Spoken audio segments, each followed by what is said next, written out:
Ang kwento ni Superman ay isang klasikong kwento ng superhero. Narito ang isang buod. Si Kal-El, isang sanggol mula sa planeta ng Krypton, ay ipinadala sa Earth ng kanyang ama na si Jor-El bago sirain ang Krypton. Ang sanggol ay natagpuan ng isang mag-asawang walang anak, sina Jonathan at Marty Kent, at pinangalanan siyang Clark Kent. Si Clark ay lumaki sa Smallville, Kansas, at nakita niya na mayroon siyang mga kapangyarihan tulad ng super lakas, bilis, at kakayahang lumipad.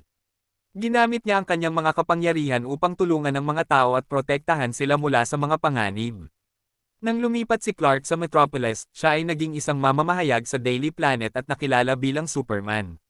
Ginamit niya ang kanyang mga kapangyarihan upang labanan ang mga kontrabida at protektahan ang mga tao. Si Superman ay may mga kaaway tulad ni Lex Luthor, isang mayaman at makapangyarihang tao na gustong sirain si Superman. Ngunit si Superman ay palaging handa upang ipagtanggol ang mga tao at ang katotohanan. Ang kwento ni Superman ay nagtuturo ng kahalagahan ng pagiging matapang, makatarungan, at mapagmahal sa kapwa,